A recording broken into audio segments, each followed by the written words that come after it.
Përshëndetje të nderuar nxënës, jemi me platformën digjitale të lansuar nga Ministria e Arsimit e quajtur e-klasa. Unë jam profesor Seladin Abdulli dhe ju ndiqni pra temën e ditës së sotme, e cila është ndikimi i rrjeteve sociale mbi qytetarët apo njerëzit.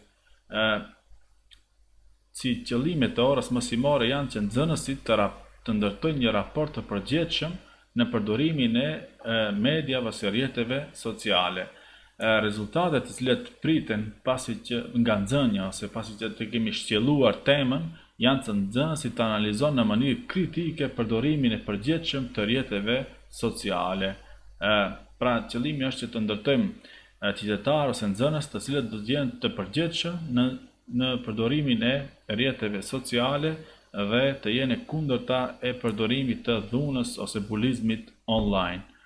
Si aktivitet hirës, nxënës në lidhje me bulizmin virtual apo dhunën online, edhe gjithmonë ne kur do kemi pra ushtrime ose aktivitete, është mirë që videon ta bëni pauze, që të keni mundësi pastaj të nxirrni pra pyetjet dhe të bëni përgjigjet në fletëoret e juaja, që të mund pastaj t'u dërgoni mësimdhënësve tuaj.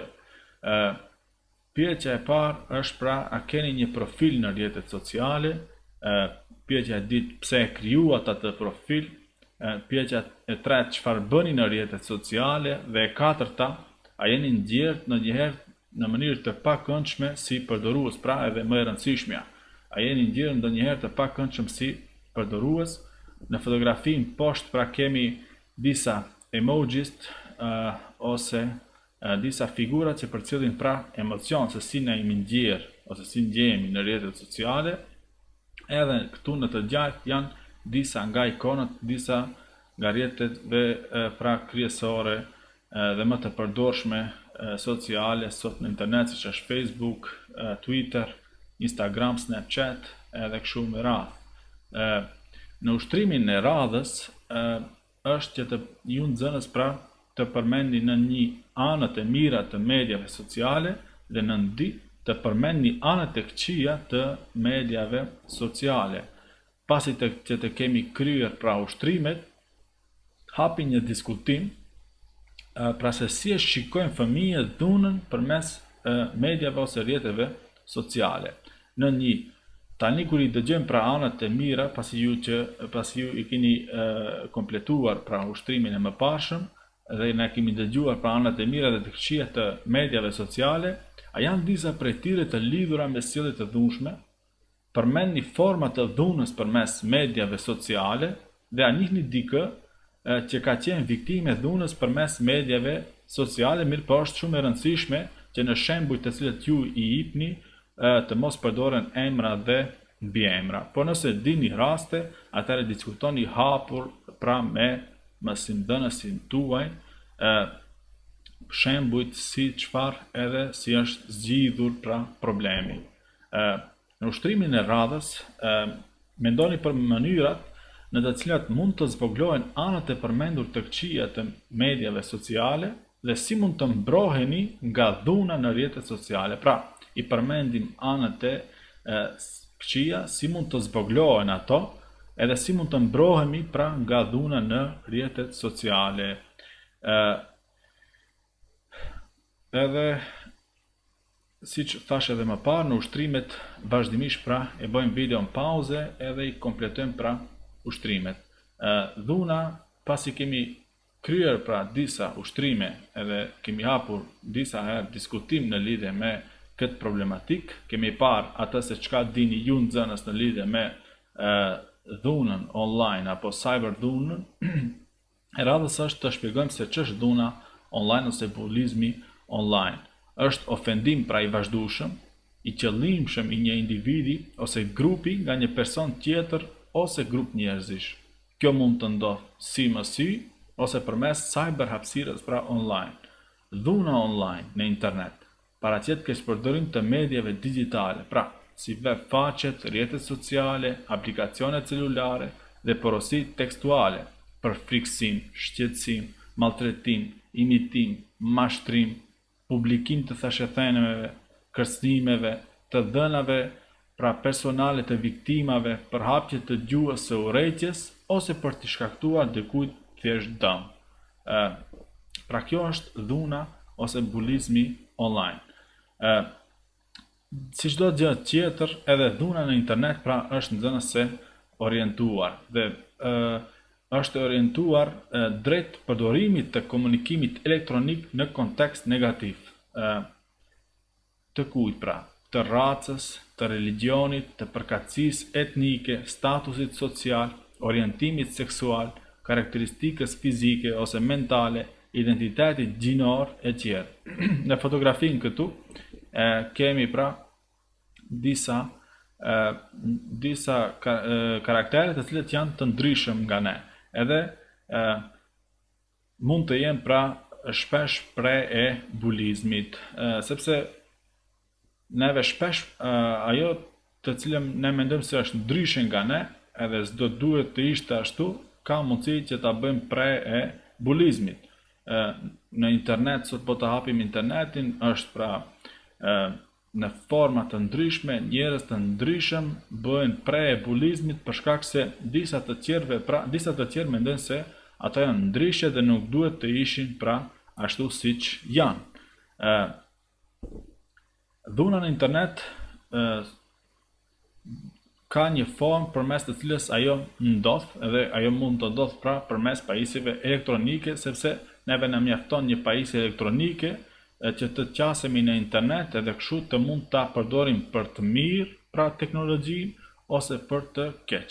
Në rastin ton pra në aspekt negativ të fjalës përdorimit të pajisjeve elektronike, siç janë pra telefonat e mençur ose smartphone-ët, të cilët tashmë janë pjesë e jona, pjesë e përditshmërisë tonë, kompjuterët e shtëpisë, laptopët, tabletët ose platformat të ndryshme, të cilët na mundsojnë një lloj qasje në internet, nga ku ne mund ta zhvillojmë pra aktivitetin ton në mënyrë pozitive ose në mënyrë pra negative.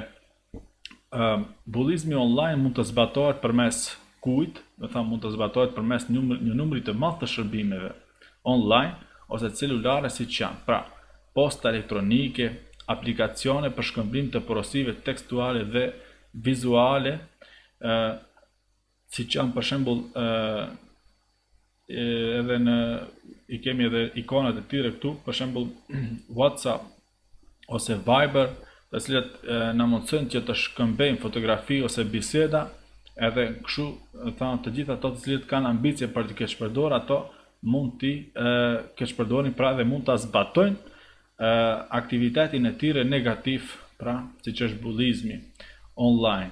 Web kamerat, aplikacione për nxënje vizuale dhe lojra online. Edhe siç e dim nxënës i kemi edhe disa nga ikonat e tyre. Sot është shumë e lehtë të krijohet një account në Facebook, në Instagram, Snapchat, një website, një blog, deri tek i cili mund të kenë qasje shumë njerëz dhe në mënyrë shumë të thjeshtë ta keqpërdorim atë varësisht pra prej karakterit ton edhe mënyrës se si jemi ne të ndërtuar. Dhuna online përballë dhunës si mësi. Dhuna dallon nga dhuna, pra dhuna online dallon nga dhuna si mësi në disa mënyra kyçe. Dhuna online mund të ndodhë në çdo kohë dhe në çfarëdo vendi.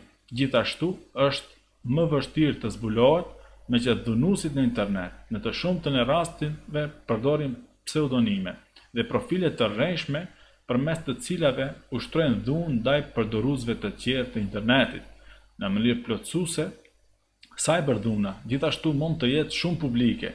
Një numër i madh i njerëzve në internet mund të shohin se çfarë ndodh. Pra, për dallim nga dhuna si mësi, në të cilën për shembull duhen 2 njerëz, 3 njerëz mund të ketë, identitetet janë të zbuluara. Në dhunën online, në të shumtën e rasteve, ata të cilët janë të kësaj natyre, pra përdorin pseudonime ose hapin profile të rrejshme në rrjetet sociale përmes të cilave ata ushtrojnë dhunën e vet.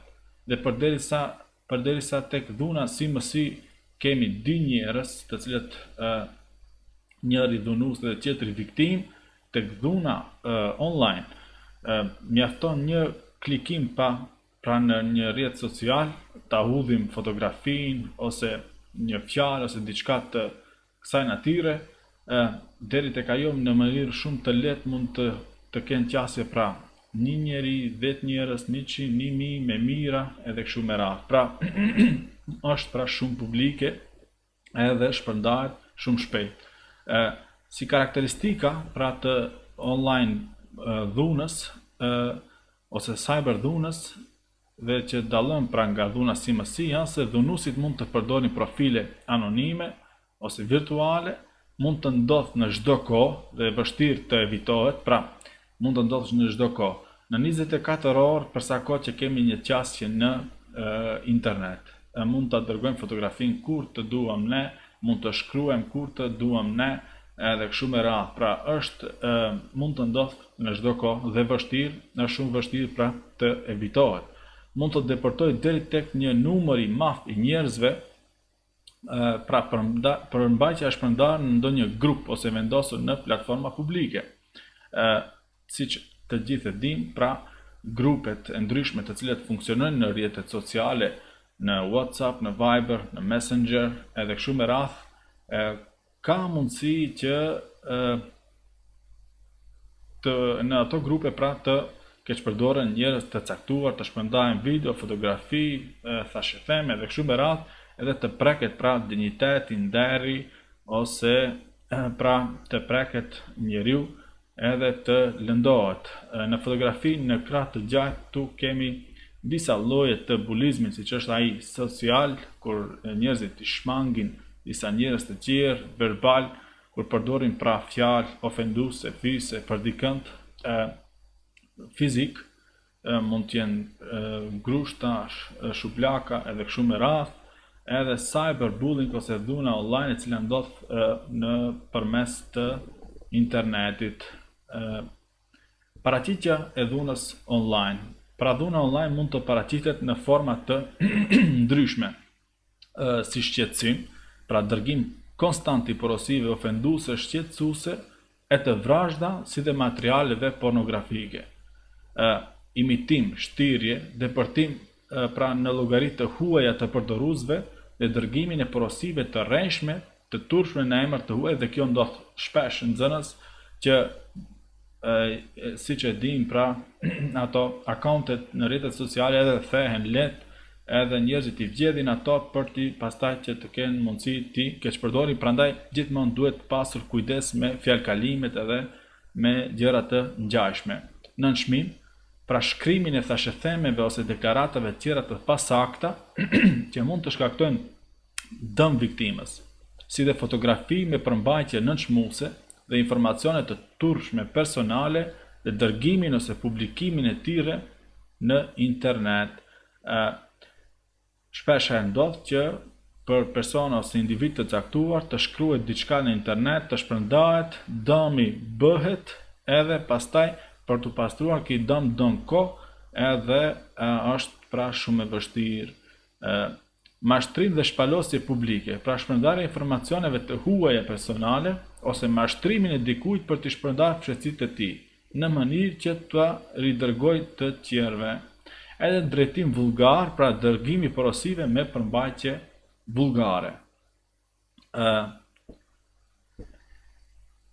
Si tek dhuna si mësi, edhe tek dhuna online, nxënës shpesh herë ose gati se gjithmonë ka edhe dëshmitar.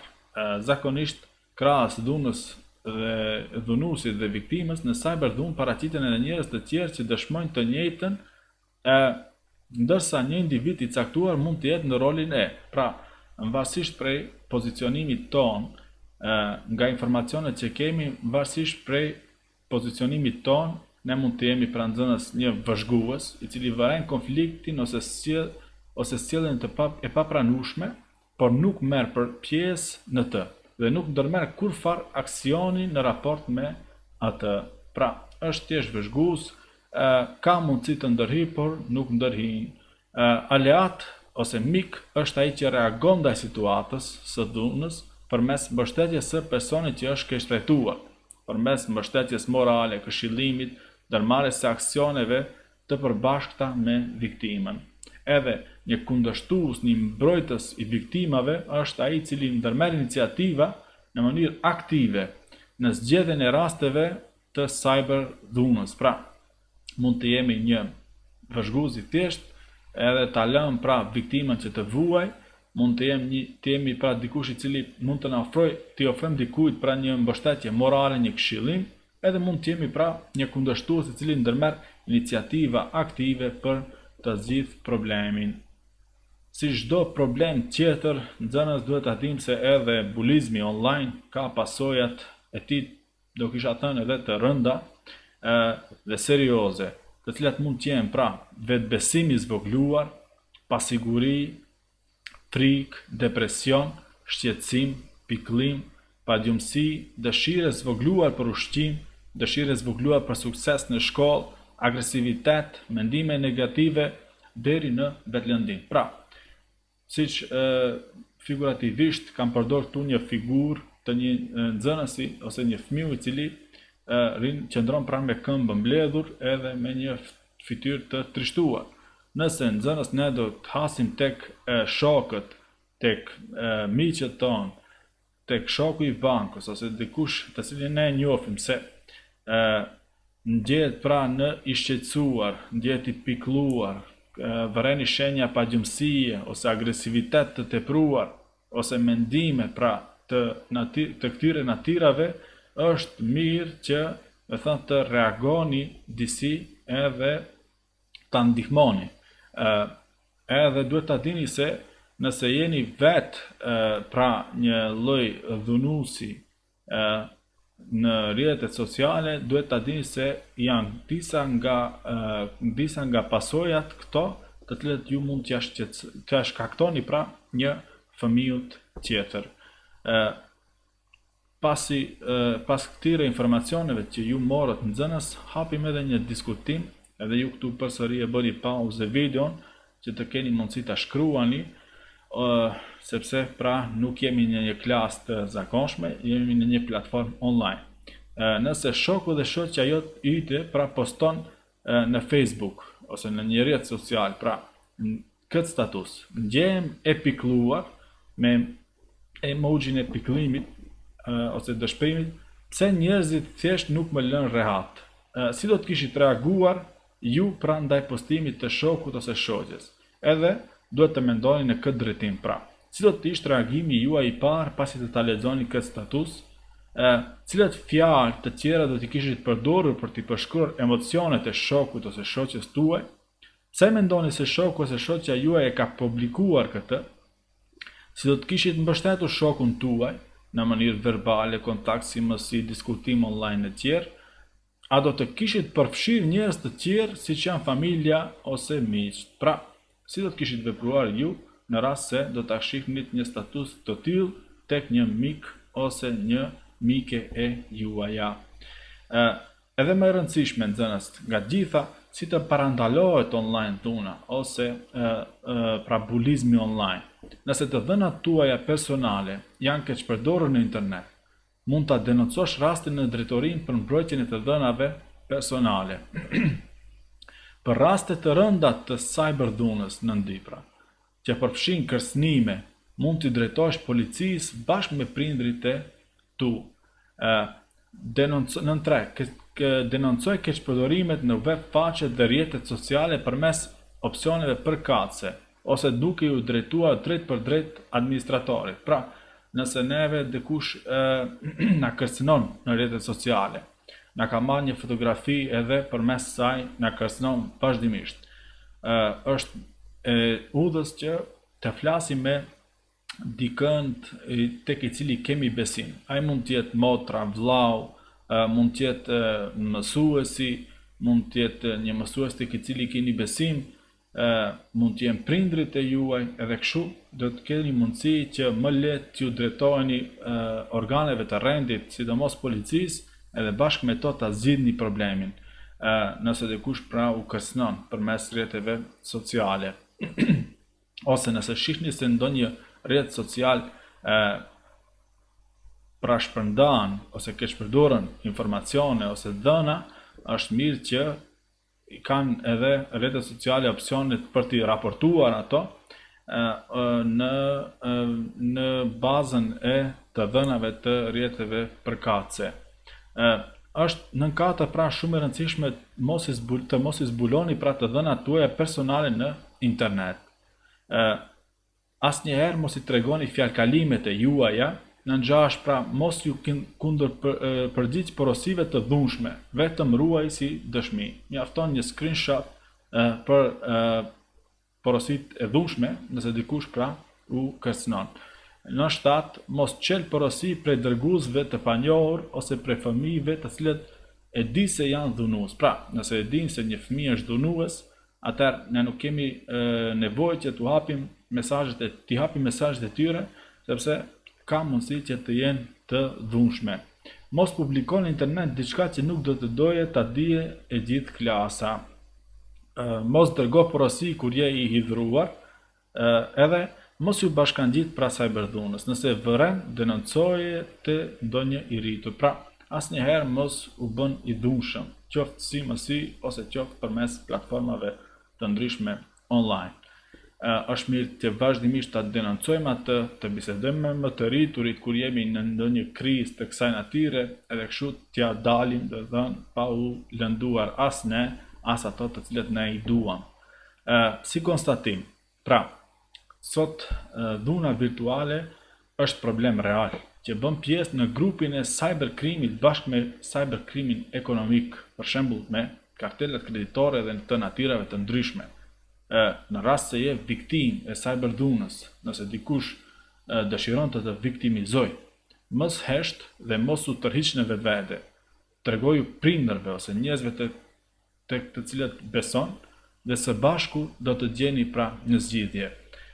Ngre zërin tënd pra kundër bulizmit, është shumë e rëndësishme. Mund të shpëtoj pra një jetë fëmiu ose një jetë njeriu. Shpresoj se isha i qartë nxënës me atë që thash. Shpresoj që të kem kontribuar sadopak në ngritjen e ndërgjegjes pra tuaj, edhe kështu në këtë formë pra t'i ndihmojmë shoqërisë që të përmirësohet edhe t'i shmanget të keqes dhe t'i afrohet të mirës. Ju faleminderit shumë që më dëgjuat. Shpresoj që të gjithë bashkë të kemi përfituar nga